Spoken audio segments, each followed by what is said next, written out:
Hello, welcome back to my Hindi class.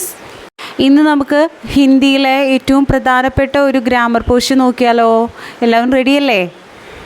ഹിന്ദിയിൽ രണ്ട് വിധത്തിലുള്ള ലിംഗഭേദങ്ങളാണുള്ളത്, പുല്ലിംഗ് और സ്ത്രീലിംഗ്. പുല്ലിംഗ് എന്താണെന്ന് നോക്കാം. जो शब्द पुरुष जाति को दर्शाते हैं उसे पुल्लिंग कहते हैं. പുരുഷജാതിയെ സൂചിപ്പിക്കുന്ന വാക്കുകളെ പുല്ലിംഗം എന്ന് പറയുന്നു. എക്സാമ്പിൾ പറയുകയാണെങ്കിൽ ലഡ്ക, രാജ, പിത, ബൈൽ ഇവയെല്ലാം പുരുഷജാതിയെ സൂചിപ്പിക്കുന്നു. പുരുഷവർഗത്തെ സൂചിപ്പിക്കുന്നത് പുല്ലിംഗമാണെങ്കിൽ സ്ത്രീലിംഗം എങ്ങനെയായിരിക്കും? നമുക്ക് നോക്കാം. जो शब्द स्त्री जाति को दर्शाते हैं उसे स्त्रीलिंग कहते हैं.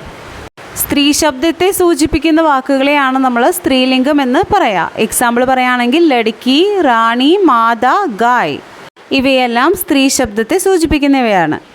കൂടുതലും ആ എന്ന വാക്കിൽ അവസാനിക്കുകയാണെങ്കിൽ അത് പുല്ലിംഗങ്ങളായിരിക്കും. അതുപോലെ ഈ എന്ന് അവസാനിക്കുകയാണെങ്കിൽ അത് സ്ത്രീലിംഗങ്ങളായിരിക്കും. എല്ലായ്പ്പോഴുമല്ല, കൂടുതൽ വാക്കുകളും അതുപോലെ ആയിരിക്കും.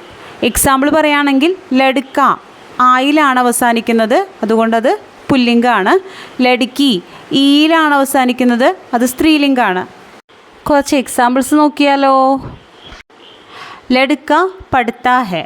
ലഡ്ക എന്ന് വന്നതുകൊണ്ടാണ് ക്രിയാശബ്ദം പഠിത്താ ഹെ എന്ന് വരുന്നത്. ലഡ്കി പഠിത്തി ഹെ, അവിടെ ക്രിയാശബ്ദ സ്ത്രീലിംഗമായതുകൊണ്ടാണ് പഠിത്തി എന്ന് വന്നിരിക്കുന്നത്. രാഹുൽ നാച്ച് രഹാ ഹെ. റീന നാച്ച് രഹി ഹെ. പുല്ലിംഗത്തിൽ രഹാ ഹെ എന്നും സ്ത്രീലിംഗത്തിൽ രഹി ഹെ എന്നും വരുന്നു. ആദ്മി ഖാന ഖാ രഹാ ഹെ. ഔരത്ത് ഖാന ഖാ രഹി ഹെ. രാം ലിഖ് രഹാ ഹെ. വീണ ലിഖ് രഹി ഹെ.